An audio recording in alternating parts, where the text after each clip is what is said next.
Welcome to VBG news. ఈ రోజు filmy updates అంటే ఇప్పుడు చూద్దాం. ఎన్టీఆర్ హీరోగా తెరకెక్కుతున్న దేవరా మూవీ కోసం జూనియర్ ఎన్టీఆర్ అభిమానులు కాకుండా యావత్ ఇండియన్ ఫిలిం ఇండస్ట్రీ ఎదురు చూస్తుంది. భారీ అంచనాల నడుమ తెరకెక్కుతున్న ఈ సినిమా సెప్టెంబర్ 27వ తేదీన ప్రేక్షకుల ముందుకు వచ్చేందుకు సిద్ధమవుతుంది. విడుదల తేదీ దగ్గర పడుతున్న నేపథ్యంలో చిత్ర యూనిట్ ప్రమోషన్ లో వేగాన్ని పెంచేసింది. పాన్ ఇండియా స్థాయిలో తెరకెక్కుతున్న ఈ సినిమాను ప్రమోషన్స్ కూడా అదే స్థాయిలో ఉన్నాయి. ఈ సినిమాలో సైఫ్ అలీ ఖాన్ విలన్ రోల్ లో నటిస్తుండటంతో బాలీవుడ్ లోనూ ఈ సినిమాపై అంచనాలు ఏర్పడ్డాయి. దీంతో అక్కడ కూడా ప్రమోషన్ జోరన్నుకుంది. ఈ నేపథ్యంలో సినిమా విడుదల తేదీ దగ్గర పడుతున్న నేపథ్యంలో చిత్ర యూనిట్ సినిమా ట్రైలర్ ను విడుదల చేసింది. 2 నిమిషాల 39 సెకండ్ల నిడివి ఉన్న ట్రైలర్ సినిమాను ఒక్కసారిగా అంచనాలను పెంచేసింది. సినిమాపై ఈ ట్రైలర్ అంచనాలు ఒక్కసారిగా ఆకాశాన్ని అంటేలా చేసింది. కొరటాల మరోసారి కరెక్ట్ మూవీతో ప్రేక్షకుల ముందుకు వస్తున్నట్లు స్పష్టమవుతుంది. ఇక ట్రైలర్ ఆద్యంతం ఆసక్తిగా సాగింది. ఇందులో ఎన్టీఆర్ డ్యూయల్ రోల్ లో నటిస్తున్నట్లు స్పష్టమవుతుంది.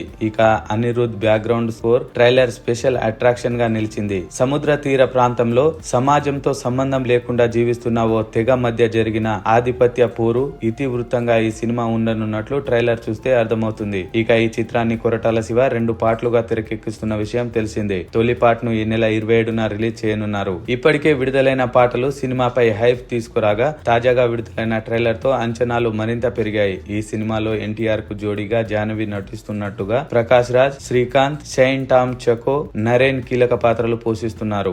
మరిన్ని ఫిల్మీ అప్డేట్స్ కోసం చూస్తూనే ఉండండి విబిజీ న్యూస్.